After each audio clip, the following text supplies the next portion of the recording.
Le Grand Paris Express. Le futur réseau de nouvelles lignes automatiques de métro s'étendra autour de la capitale d'ici 2030. Il rapprochera les banlieues et allégera le trafic actuel avec ses 200 km de voies, ses 4 nouvelles lignes pour 2 millions de voyageurs chaque jour. Un projet urbain unique en Europe. On est dans le méga-projet, assurément, dans le projet qui est le projet d'au moins une génération, voire d'un siècle. Un chantier du futur dont le moindre recoin est surveillé depuis l'espace.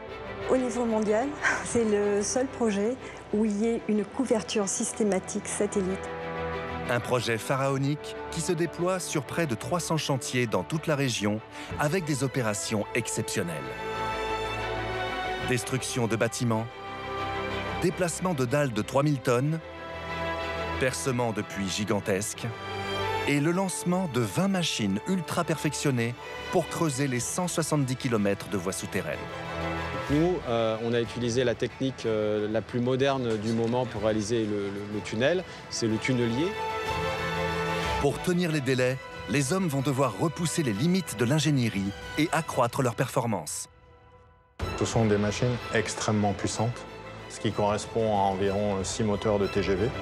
Mais aussi trouver des solutions pour construire au plus vite les pièces en béton armé qui vont constituer les parois des tunnels. Suivant le type de voussoir, chaque élément peut peser entre 4 et 9 tonnes. Pour accueillir les voyageurs, 68 nouvelles gares vont être construites à des profondeurs parfois inédites en France et dotées d'équipements ultramodernes. 11 ascenseurs qui font près de plus de 2000 kg, c'est-à-dire que chaque ascenseur est capable de recevoir autour de 25-26 personnes. Aux côtés des ingénieurs ou architectes de ce chantier de tous les records, vous allez découvrir les secrets de fabrication de ce métro du futur. Les travaux de cette mégastructure hors norme devraient durer de 6 à 12 ans. Un pari titanesque, le chantier du siècle.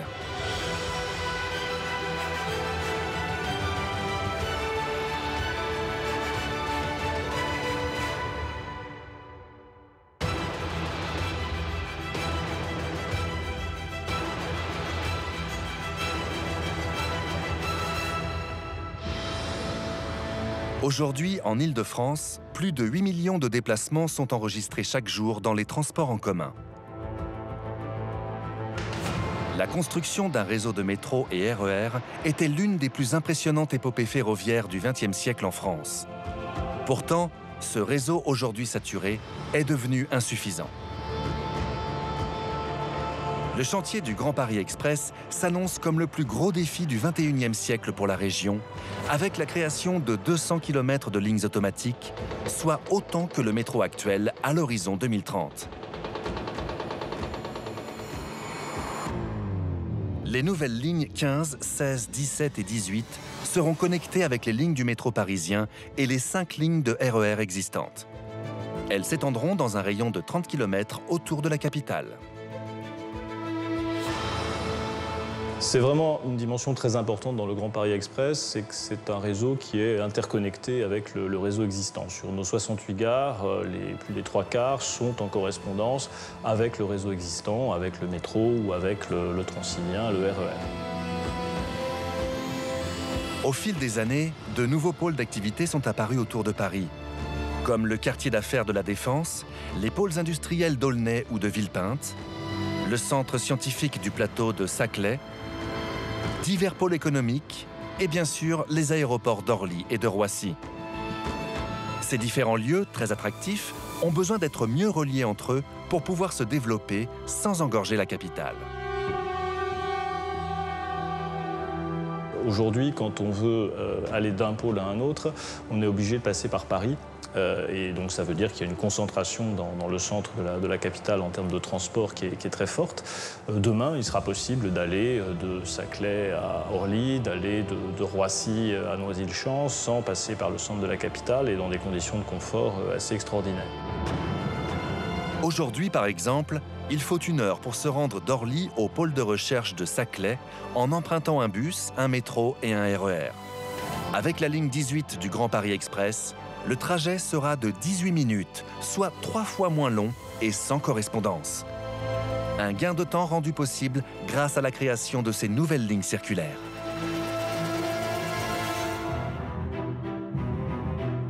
Cette idée de construire un réseau en rocade pour optimiser les temps de transport ne date pas d'hier. Déjà, au début du XXe siècle, on avait pensé à créer une ligne circulaire dans le réseau du métro parisien. Cet ancêtre du Grand Paris Express n'a jamais vu le jour. Mais aujourd'hui, fermé au public, des quais ont quand même été construits. Et donc la base du métro d'origine était constituée de 2 circulaires. En fait, on se rend compte que pour optimiser entre les correspondances, il faut absolument avoir des transversales. C'est un problème qui est récurrent dans les transports. On dessine en gros une étoile et après on dessine le reste de la toile d'araignée. Et la toile d'araignée qui est effectivement constituée de circulaires qui fait les correspondances entre les différentes radiales. D'après le cahier des charges du métro d'origine, chaque Parisien ne doit faire que 2 correspondances par trajet. De plus, il doit avoir une station de métro à moins de 400 mètres de son domicile. À l'époque, Fulgence Bienvenu, l'un des pères du métro, avait dessiné un réseau de 6 lignes seulement, dont une formait une petite ceinture intérieure, demeurée à l'état de projet. Une petite ceinture intérieure, en fait, qui servait à faire les correspondances entre lignes radiales. Et cette petite circulaire, elle passait par Invalides, elle passait par Opéra, elle passait par République, Bastille, et sur la partie sud, en dessous du boulevard Saint-Germain. Mais en raison de problèmes d'aiguillage aux interconnexions, ce projet de ligne circulaire est finalement abandonné. Seule la grande circulaire, matérialisée par les lignes 2 et 6, entre Étoile et Nation, subsiste aujourd'hui. Au cours du siècle, le réseau ferré va continuer de s'étendre depuis le cœur de Paris vers les villes de banlieue. De tout temps, on a l'impression effectivement que les réseaux de transport ont favorisé les radiales. Quand on regarde l'histoire, l'essentiel des lignes de métro, effectivement, concentrées par Paris. Les prolongements de lignes dans les années 30, pareil, aller chercher les banlieusards un peu plus loin et les ramener sur le cœur de Paris. C'est vrai que la liaison périphérique n'était pas souvent pensée. Et même quand on prend le RER, la création du RER en 77, c'est encore une fois, on rabattait les villes de banlieue sur le centre de Paris. Or, la population de l'Île-de-France a connu un bond de 2 millions d'habitants depuis la fin des années 70, pour finalement dépasser la barre des 12 millions. Et la capitale n'est plus en capacité d'absorber le flux croissant des voyageurs. Le chantier titanesque du Grand Paris Express prévoit donc la construction d'un réseau supplémentaire de lignes circulaires pour relier entre elles les branches du réseau existant.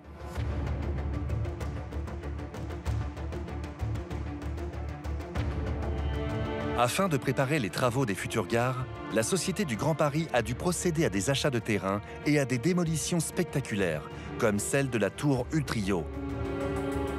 Une tour de 13 étages située près de la nouvelle gare de Clichy-Montfermeil. Sur le site d'Arcueil-Cachan, le chantier titanesque de la gare du Grand Paris Express a déjà commencé. L'enjeu, son interconnexion avec le RER B. Pourquoi c'est important les interconnexions? Parce qu'en fait, c'est un autre mot pour dire correspondance.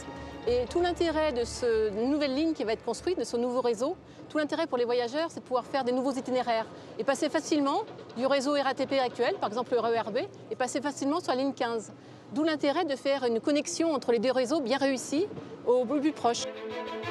La future ligne 15 Sud reliera les stations Pont-de-Sèvres et Noisy-Champs sur 33 km. Comme 80% des nouvelles gares, 16 de ces stations seront en interconnexion avec d'autres lignes pour faciliter les transports de banlieue à banlieue, à l'image de la gare d'Arcueil-Cachan.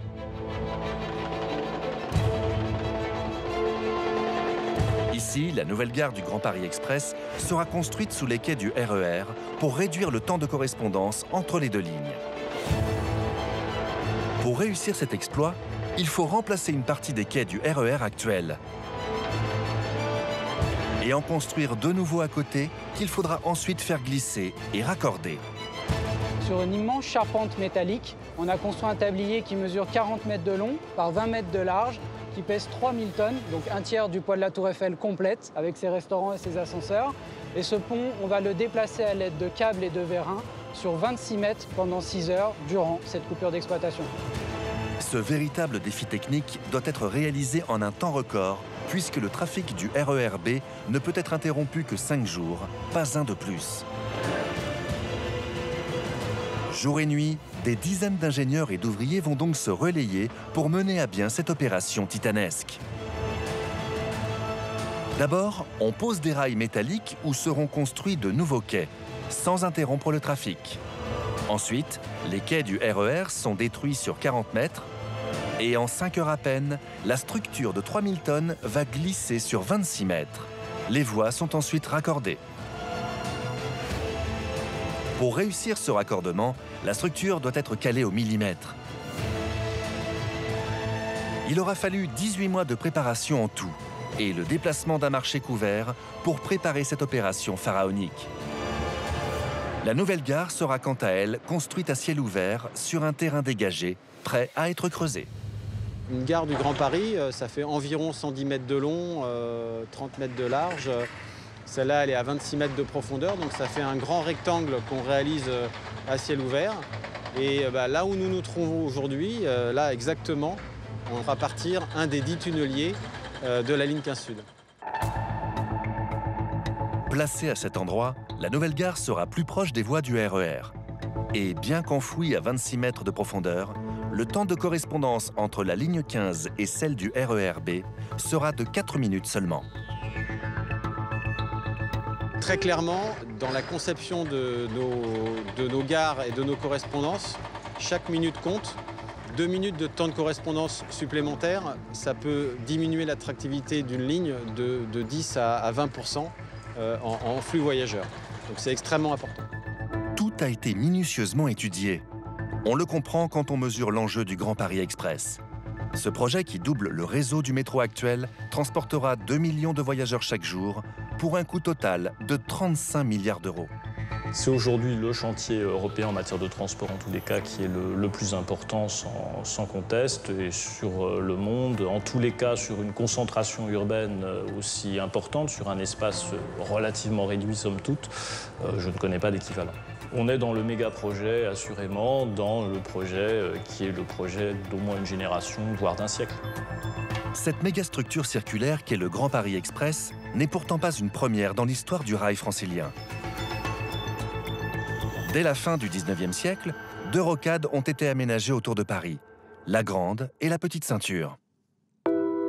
Fermées définitivement en 1993, les anciennes voies de la Petite Ceinture couraient sur 32 km. Son tracé est toujours visible aujourd'hui. La Petite Ceinture, en fait, elle est vraiment au cœur de la ville. Là, on est tout près des boulevards des Maréchaux, près de la place Ballard. On voit ce bloc d'immeubles. Là, c'est vraiment l'urbanisme pur et dur, près d'une voie ferrée. Construite entre 1852 et 1869, la Petite Ceinture était une ligne de chemin de fer qui faisait le tour de Paris en longeant les boulevards extérieurs. Son train à vapeur transportait des marchandises et des voyageurs. Il desservait 29 gares. Cette gare s'appelait Vaugirard-Ceinture. Elle a été construite en 1867, au même moment que l'ouverture de la ligne. Elle a accueilli des voyageurs jusqu'en 1934. Elle était située à proximité de la station de métro Porte de Versailles. Destinée avant tout au transport de marchandises, la Petite Ceinture devait permettre une meilleure correspondance entre les gares historiques pour un temps d'acheminement plus court. À l'origine, les compagnies de chemin de fer ont cherché à se relier les unes les autres. Et pour se relier les unes les autres, en fait, la rocade, c'était la vraie solution. Quand il n'y avait pas la Petite Ceinture, un train qui arrivait, on va dire, du nord de la France, un train de marchandises, il devait arriver à la gare du Nord. Imaginons qu'il devait aller ce train dans le sud de la France.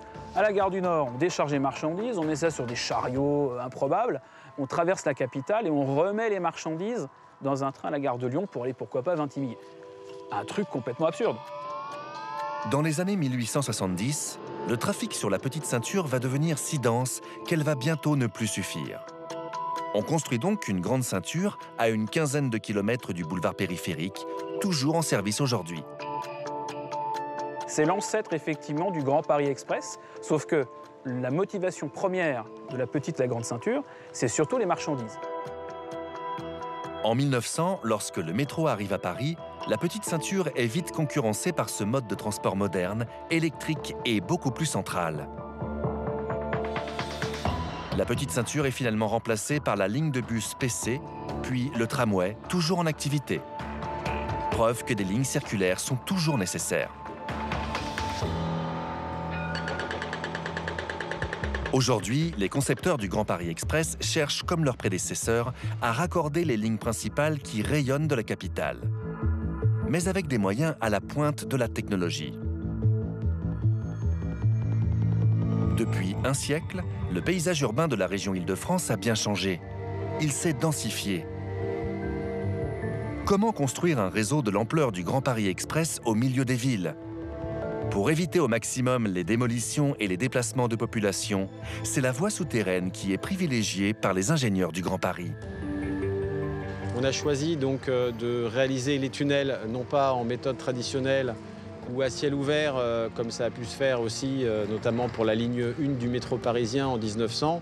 Paris a été éventré pour réaliser en tranchée couverte la ligne 1. Donc nous, on a utilisé la technique la plus moderne du moment pour réaliser le tunnel, c'est le tunnelier. Donc les tunneliers vont creuser les tunnels, mais avant de lancer le creusement des tunneliers, il faut réaliser les gares et les puits de départ de tunneliers. Voici comment sont construites les gares en sous-sol du Grand Paris Express. On réalise d'abord un puits selon la technique dite des boîtes. Des parois sont d'abord creusées, puis une cage d'armature va s'insérer dans la cavité. Le béton va enfin pouvoir être coulé. Cette opération est répétée pour former le pourtour du puits afin de stabiliser le terrain. Ensuite, le volume intérieur est terrassé et de grands tubes métalliques appelés butons sont installés pour soutenir les parois. Sur les 200 km de nouvelles voies, 80% seront souterraines. Creusant à une vitesse moyenne de 12 mètres par jour, plusieurs tunneliers travailleront en même temps à la construction du futur réseau. La technique des travaux souterrains pour réaliser un métro est maintenant tout à fait au point. Ce qui est un peu hors du commun dans le cadre de ce projet, c'est sa dimension et le fait que l'on ait une concentration du nombre de tunneliers pour réaliser ce métro dans les échéances qui soit considérable, puisqu'on aura plus d'une vingtaine de tunneliers qui vont fonctionner en même temps pour réaliser ce métro, ce qui est pratiquement sans précédent, notamment dans le contexte d'une région dense comme elle est la région Île-de-France. 20 tunneliers à environ 30 millions d'euros l'unité, c'est ce que la Société du Grand Paris a choisi d'investir pour mener à bien ce chantier colossal. Évoluant entre 15 et 55 mètres de profondeur, chaque tunnelier est un gigantesque train-usine de 100 mètres de long sur 10 mètres de large, composé de 4 parties. La roue de coupe qui assure le forage du terrain, un bouclier pour garantir la protection, la jupe munie d'un joint pour assurer l'étanchéité entre l'anneau du tunnel et le bouclier. Et enfin, le train suiveur qui assure l'approvisionnement du tunnelier en voussoir qui constitue le revêtement du tunnel. Sur les 20 tunneliers du Grand Paris Express, 15 sont construits ici, à Schwanau en Allemagne, au siège de la société R&Nert. Avec des diamètres allant de 17 mètres à 70 cm, les tunneliers servent à construire aussi bien des tunnels routiers que ferroviaires et même des réseaux de canalisation d'eau. Ici, près de 2000 salariés travaillent sur l'élaboration et la construction de ces machines ultra perfectionnées. À part les composants électriques et hydrauliques, les 150 000 à 200 000 pièces qui composent un tunnelier sont assemblées ou fabriquées ici.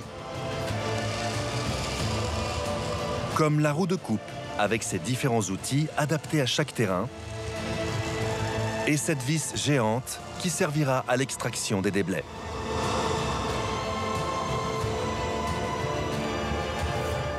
On ne fournit pas de machines non assemblées en usine, donc on les monte toutes entièrement en usine pour vraiment valider un maximum d'essais et avoir un minimum de mauvaises surprises sur chantier. Des mauvaises surprises qui pourraient s'avérer catastrophiques, étant donné la puissance de ces engins. Sur une machine type du Grand Paris, donc, ce sont des machines extrêmement puissantes, de l'ordre de 6 à 7 MW, ce qui correspond à environ 6 moteurs de TGV. Et donc, sur ces 6 ou 7 MW, on en a plus de la moitié qui sont dédiés à la partie abattage du terrain. Les roues de coupe du tunnelier font autour de 10 mètres de diamètre. Elles abattent le terrain tout en continuant à mélanger ce qu'elles ont déjà arraché au sol. Le volume de terre à malaxer est donc considérable. C'est pourquoi elles tournent relativement lentement, entre 1 à 2 tours par minute. Car pour réussir cette entreprise, la roue de coupe a besoin que les moteurs développent davantage de force que de vitesse. En fonction du type de terrain et du diamètre de tunnel souhaité, chaque tunnelier est réalisé sur mesure pour chaque projet. Chaque tunnelier est un petit peu différent, même si on regarde de très loin. Il y a souvent une roue de coupe devant et puis un train suiveur derrière, mais chacun a sa spécificité. Donc ils sont tous quelque part un petit peu des prototypes liés à la géologie du projet. Donc le projet du Grand Paris étant très vaste autour de Paris, bien sûr, on retrouve les grandes couches géologiques connues sur Paris, mais toutes les machines ne doivent pas traverser les mêmes couches de géologie. Pour le Grand Paris Express, les roues de coupe fabriquées ici vont devoir forer dans des types de sols différents. Il faut donc adapter les outils de forage de la roue au terrain qu'elle traverse. De plus, selon la profondeur à laquelle vont devoir creuser les tunneliers, le matériel sera exposé à une pression plus ou moins importante. Dans le cas du Grand Paris Express, les tunneliers évolueront entre 30 et 50 mètres de profondeur, ce qui correspond à des pressions de 3 à 5 bars. Pour calculer la pression que doit pouvoir subir un tunnelier, on applique une règle simple. Un bar correspond à 10 mètres d'eau. Comme les tunnels sont creusés entre 30 et 50 mètres de profondeur, cela équivaut à une pression totale maximale de 5 bars, soit 50 tonnes au mètre carré.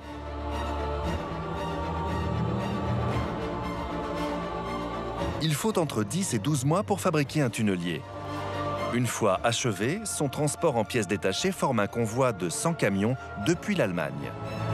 Les éléments arrivent durant les 6 mois qui précèdent le début du creusement et sont assemblés au fur et à mesure au fond du puits, avant le démarrage du tunnelier. Pour faire fonctionner le tunnelier, il faut d'abord assembler le bouclier, la jupe et la roue de coupe.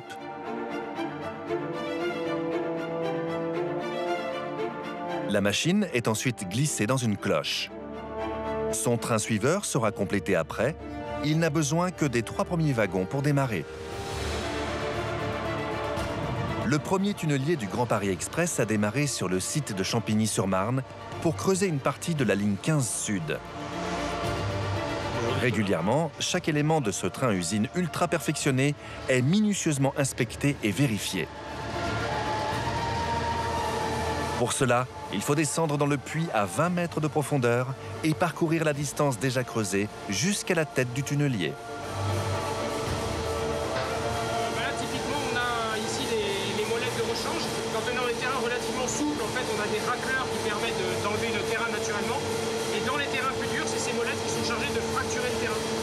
Et typiquement, une des opérations complexes sur cette machine, c'est d'aller changer ces molettes quand elles sont usées. Et le changement, c'est tous les combien? Ça dépend du terrain, évidemment. Ça dépend de l'usure, mais le but, c'est de limiter à toutes les 3 semaines, tous les mois. D'accord, c'est ça l'ordre de grandeur quand même, 3 semaines, un mois.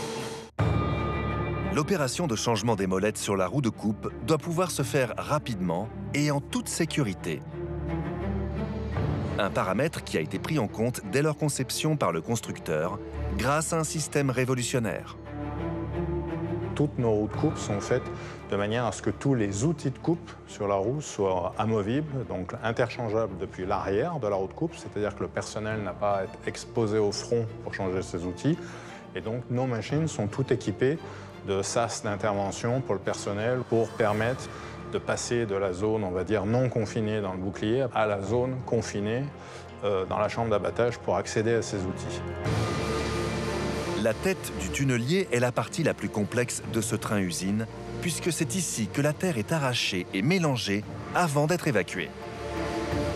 On est juste à l'arrière de la tête de coupe, à 2 mètres derrière. Donc là, on a tous les moteurs qui permettent la mise en rotation de la tête. D'accord. Et puis tous les réseaux de canalisation qui sont devant nous, c'est en fait les conduites qui permettent d'injecter l'eau, la mousse, les additifs, pour faire en sorte qu'en fait, on transforme le terrain en une pâte de dentifrice qui soit évacuable par la vis qui est juste derrière nous. La roue de coupe génère 75 mètres cubes de déblai par mètre. Comme une perceuse à laquelle on ajoute de l'huile de coupe, la roue du tunnelier va injecter du liquide dans la terre arrachée afin de la rendre plus malléable pour l'extraire.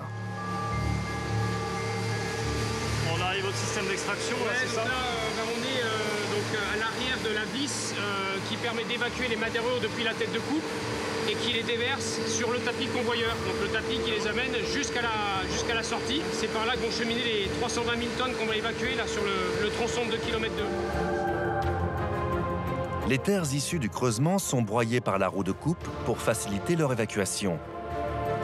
Les déblais sont remontés via la vis d'extraction et déposés sur le convoyeur à bande installé dans le train suiveur qui les amène jusqu'à la sortie.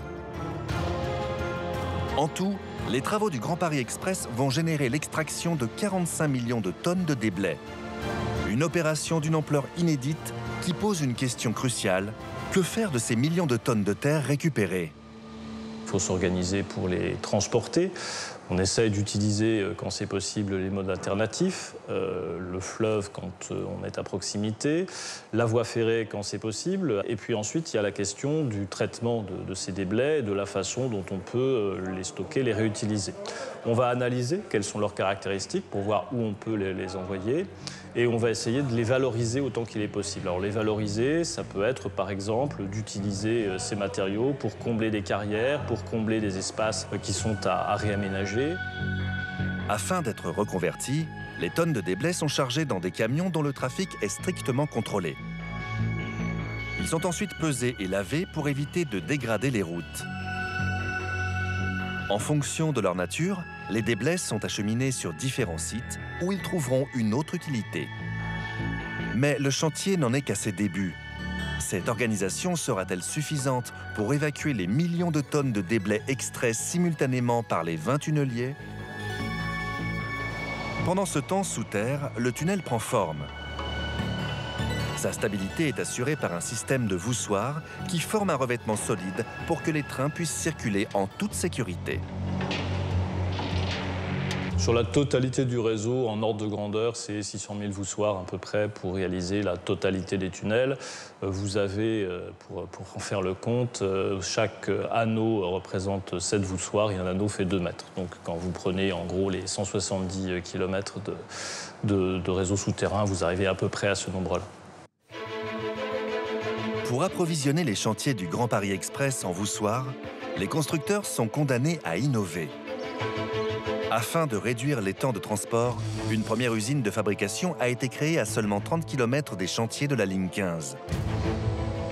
L'alimentation en voussoirs des 10 tunneliers qui creuseront sa partie sud est un défi logistique énorme. La chaîne de fabrication doit donc être parfaitement réglée. Pour optimiser le rendement de production des voussoirs, les ingénieurs ont imaginé un carrousel, un système de fabrication très original. L'idée derrière le carrousel, c'est que finalement le poste de travail est fixe, c'est le moule et donc le coffrage du voussoir qui se déplace le long de la chaîne de fabrication. La réalisation d'un voussoir se fait en plusieurs étapes. Tout d'abord, il faut préparer le moule dans lequel sera coulé le béton pour faire le voussoir. Les ouvriers vont d'abord nettoyer le moule, puis, comme un moule à gâteau que l'on doit beurrer avant la cuisson, ils vont appliquer une huile de décoffrage qui facilitera l'extraction du voussoir. À la prochaine étape de fabrication, le moule va recevoir plusieurs équipements, notamment un joint périphérique qui sera directement ancré au voussoir. Ce joint servira à l'étanchéité de l'assemblage des voussoirs entre eux et des anneaux entre eux, moyennant une compression de l'ordre de 5 tonnes par mètre linéaire. On garantit après l'étanchéité du tunnel dans le sous-sol de construction. Parmi les équipements placés à l'intérieur du moule, des cages d'armature sont assemblées et soudées sur place. Comme les voussoirs sont en béton armé, le ferraillage fait partie intégrante de leur structure et participe à leur rigidité.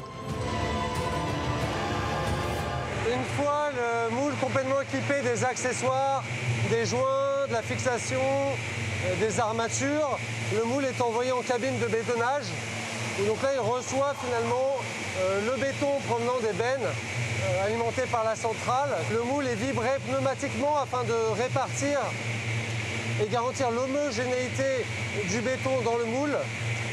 L'opération dure environ 4-5 minutes. Plusieurs types de moules différents sont utilisés en fonction de l'ordre de positionnement du voussoir dans l'anneau. Le voussoir est complètement terminé et la référence V6 inscrite sur le moule nous indique qu'on est en présence d'un voussoir numéro 6 dans l'ordre d'assemblage de l'anneau constitué des 7 voussoirs. Une fois sorti de la ligne de travail, le voussoir entre dans une étuve chauffée à 50 degrés.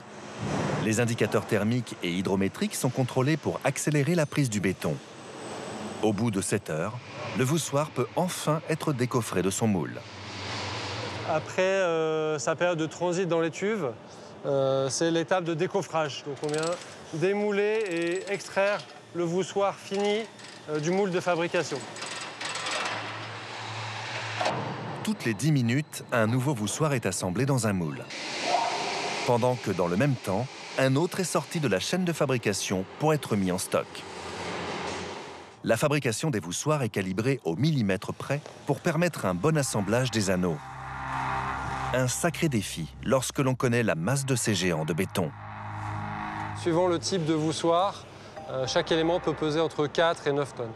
Un anneau pesant entre 40 et 57 tonnes, il faut prévoir donc 2 camions pour acheminer un anneau complet sur chantier.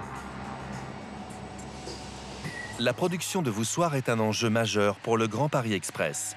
En effet, chaque tunnelier doit pouvoir poser 42 pièces de béton par jour. Lorsque les 20 supermachines seront en action, 840 voussoirs devront être posés quotidiennement pour l'avancement du chantier, soit l'équivalent d'une douzaine d'unités de production comme celle-ci. Une fois achevés, les voussoirs vont être amenés jusqu'au tunnelier. À l'intérieur, ils sont acheminés jusqu'à l'avant du tunnel. Ils sont saisis et déplacés par un bras à commande hydraulique appelé érecteur, muni de ventouses à vide. Les voussoirs sont ensuite posés en alternance d'un côté puis de l'autre jusqu'à former un anneau. Le 7e voussoir est le plus petit. Avec ses flancs biaisés, il permet le serrage de l'anneau comme une clé de voûte. Cette technique de pose garantit un soutènement permanent du tunnel. Mais une difficulté supplémentaire attend les tunneliers du Grand Paris Express. Comme il s'agit d'un réseau circulaire, beaucoup de tunnels doivent être réalisés en courbe. Pour que le tunnelier puisse réaliser ces courbes, ça fait partie des caractéristiques de cette usine souterraine. Il y a tout un système de réglage. Il y a deux éléments qui permettent d'orienter ce tunnel. Le fait que la roue de coupe, ce qui vient creuser le terrain, puisse être orientable et donc puisse prendre des virages, alors qu'ils ne sont pas des virages à des rayons très petits. Et puis le deuxième élément, c'est qu'on joue sur les vérins qui viennent pousser le tunnelier au fur et à mesure de son avancement pour corriger la trajectoire et l'ajuster. Donc c'est tout ça qui permet de prendre les courbes telles que le projet a été conçu. En plus de l'orientation de la roue de coupe et de l'impulsion des vérins, un troisième élément clé permet de créer des tunnels en courbe. La technique de l'anneau universel.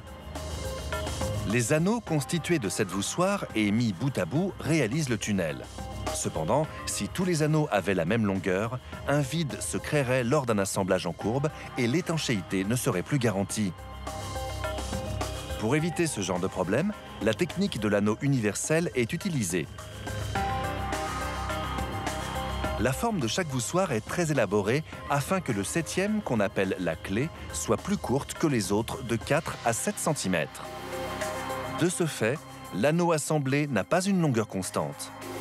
Le positionnement de la clé donne la direction au tunnel. Si toutes les clés sont à droite, le tunnel ira vers la droite. Mais si les clés sont alternées à gauche et à droite, le tunnel ira tout droit.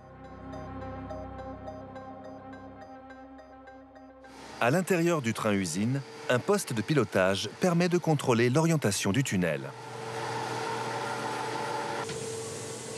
Voilà, donc là on est sur l'écran qui indique la trajectoire, donc avec le centre de la cible qui est la position théorique du tunnelier, donc de la tête, et puis les petits triangles qui indiquent la position réelle avec la tendance en termes de trajectoire. Donc ce qu'on voit par exemple ici, c'est qu'on est donc à 61 mètres 34 de creusement, on a posé 28 anneaux. Le creusement d'un tunnel, même avec un tunnelier dernière génération, n'est jamais sans risque pour la stabilité du terrain. Afin d'anticiper toute menace d'effondrement, il faut donc contrôler le volume de terre enlevé. Si vous avez prévu, quand vous avancez d'1 mètre, d'évacuer 75 mètres cubes parce que c'est le volume correspondant au tunnel sur 1 mètre, si vous en évacuez 100, ça veut dire que vous avez une partie du terrain naturel qui vient. Et donc, dans ce cas-là, il faut immédiatement corriger le tir et puis consolider le terrain correspondant.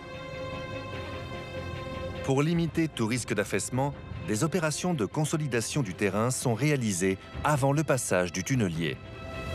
Cela passe par le comblement des espaces vides dans le sous-sol parisien. Outre les parkings souterrains et les lignes de métro déjà creusées, des anciennes carrières peuvent menacer de s'effondrer et doivent donc être comblées avant le creusement du tunnel du Grand Paris Express. Pour cela, on utilise la technique de comblement par injection de mortier depuis la surface. Des points de forage sont réalisés. Lorsqu'une carrière se prolonge au-delà de la zone à traiter, il est nécessaire de réaliser des opérations de cloisonnement qui permettent de confiner les travaux de comblement.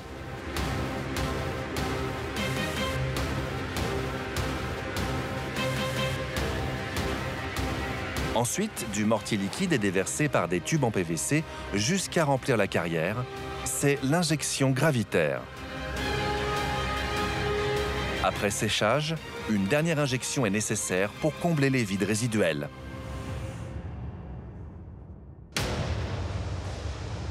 Les carrières ne sont pas les seules menaces qui pèsent sur ce chantier hors norme.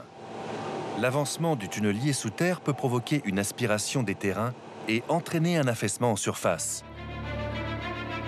Pour prévenir de tels effets qui pourraient être catastrophiques sur un territoire densément peuplé comme l'Île-de-France, la Société du Grand Paris a fait appel à un système de surveillance unique au monde, la surveillance par satellite. Les données qu'il envoie sont analysées par les ingénieurs d'Altamira à Toulouse. Au niveau mondial, c'est le seul projet où il y ait une couverture systématique satellite qui est mise en place pour assurer la sécurité des travaux. Grâce aux satellites, les travaux du Grand Paris Express vont pouvoir être surveillés sur un périmètre beaucoup plus vaste que ne le permettrait la simple instrumentation au sol. Sur une carte qui comprend 10 000 points de mesure par kilomètre carré, les ingénieurs peuvent voir tous les mouvements du terrain. Je vais zoomer vers la zone de Champigny-Centre. Vous voyez là le parc de Vincennes. Alors on voit beaucoup de vert, mais l'interférométrie nous permet de détecter quelques zones où on a des tassements naturels dus à la géologie du sous-sol parisien. En regardant ces points de mesure, ici on a par exemple des mouvements de l'ordre de 2,5 mm par an. Et si on clique sur un point, on a l'évolution temporelle de son mouvement au cours du temps. Tous les 11 jours, le satellite TerraSAR X, en orbite autour de la Terre à environ 500 km, passe exactement à la même distance et au même endroit. En passant au-dessus des chantiers du Grand Paris Express, il émet une onde qui est réfléchie par le relief du sol et qui permet de mesurer les variations de distance. Le satellite envoie une impulsion lors d'un premier passage. Si au passage suivant, le temps de retour est plus long, c'est que le terrain s'est tassé. S'il est plus court, c'est qu'il s'est surélevé. Cette méthode de mesure qui s'appuie sur la réflexion des ondes s'appelle l'interférométrie. L'interférométrie radar nous permet d'avoir une très grande densité de points de mesure et on pourra regarder le long du tracé du Grand Paris s'il y a des mouvements qui pourraient être induits à l'avancée du tunnelier au fur et à mesure des mises à jour qui viendront. En balayant une zone de 500 mètres de part et d'autre du tracé, cette technique à la pointe de la technologie offre de nombreux avantages. La solution d'interférométrie est nouvelle parce qu'elle permet d'avoir une vue d'ensemble, une échelle macro qui n'était jusqu'alors pas du tout envisageable. On a des images satellites qui couvrent des surfaces de 30 km par 50 km. Du coup, on a la quasi-totalité du projet, des 200 km, qui sont couverts par une seule image satellite qui va être répétée au fur et à mesure des programmations. Programmé jusqu'à la fin des travaux en 2030, le satellite va pouvoir continuer de surveiller le tracé de la ligne 15 Sud une fois achevé en 2024. On va pouvoir vérifier que les tassements qui auraient pu être générés ont été stabilisés dans le temps. On pourra contrôler sur des linéaires extrêmement importants les travaux de plusieurs tunneliers à la fois. Cette vision globale, il n'y a que le satellite qui peut réellement la fournir. Surveillé depuis le ciel, le chantier du Grand Paris Express fait appel aux technologies les plus en pointe dans tous les domaines. Parmi les grandes innovations utilisées pour la première fois, la conception des 68 gares a fait l'objet d'études poussées pour garantir aux usagers une meilleure expérience de voyage. Un élément important, c'est la fluidité du parcours, le côté intuitif du parcours. L'autre élément important, c'est essayer autant qu'il est possible de faire descendre la lumière naturelle. On a des gares qui sont souvent des gares profondes, les plus profondes descendent à plus de 50 mètres. Ne pas avoir l'impression qu'on rentre dans un souterrain peu accueillant, mais avoir quelque chose qui soit la continuité de la surface, un parcours naturel entre la surface et le quai, était un élément important dans la conception de la gare que nous avons demandé à l'ensemble de nos architectes de respecter. À quoi vont ressembler les nouvelles gares du Grand Paris Express ? Les architectes ont finalement renoncé à la création d'un modèle de gare unique et déclinable, avec une même forme, une même couleur ou un même design. Toutes les gares seront donc différentes et leurs constructions seront confiées à des architectes distincts. Pourtant, il existe un cahier des charges à respecter, élaboré par l'architecte Jacques Ferrier. Lauréat d'un concours international, Jacques Ferrier a développé le concept de gare sensuelle pour le Grand Paris Express. Une notion avant-gardiste et inédite qu'il a fallu traduire en directive afin de créer 68 gares d'un genre nouveau. Je prends un exemple sur lequel on a beaucoup travaillé, celui du son. Et on a proposé d'accorder les sons préexistants dans les gares. Et ils sont nombreux, c'est-à-dire qu'il y a le bip de la machine qui vous vend le ticket, le tourniquet de contrôle, le bip des ascenseurs, la sonorisation du train qui arrive, les messages qui sont diffusés dans la gare. Et donc, en fait, tout cela, nous avons recommandé que cela soit coordonné par un musicien, un compositeur, et que chaque fabricant d'appareils remplisse un cahier des charges sonore.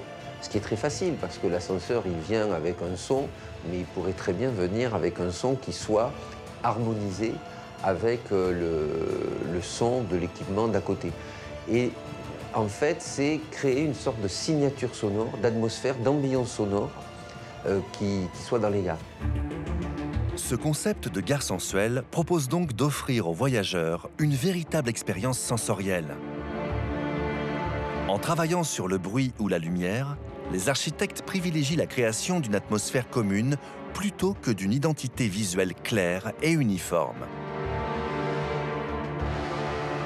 Si l'aménagement des nouvelles gares est aussi soigné, c'est parce qu'elles sont le premier point de contact avec les Franciliens. Mais la partie visible de ces gares cache le reste d'un incroyable iceberg. Un immense chantier souterrain, 10 fois plus important en termes de coûts, de structure et d'ingénierie. Cyril Trétout est l'architecte de l'une des gares du Grand Paris Express, et pas n'importe laquelle. La gare de Saint-Maur-Créteil. Interconnectée avec le RER A, elle drainera 45 000 voyageurs par jour sur un rayon d'1 kilomètre. Elle aura surtout la particularité d'être la plus profonde de France. Les gares se situent généralement entre une dizaine, quinzaine de mètres et entre 20 et 30 mètres. Et la gare de Saint-Maur, en fait, elle n'a pas pu être réalisée telle que prévue autour des 20-25 mètres parce que c'est un peu le langage qu'on m'avait dit à l'époque, Monsieur Trétout, vous ne pourrez pas faire votre gare à 25 mètres de profondeur, vous êtes dans du yaourt. Qu'est-ce que c'est? Oui, des argiles, plastiques, c'est mou et tout. On doit s'ancrer plus profondément pour réussir à faire que l'ouvrage puisse être stabilisé. À cause de la nature des sols argileux, la gare de Saint-Maur-Créteil devra être posée à 52 mètres sous terre pour éviter tout risque d'affaissement.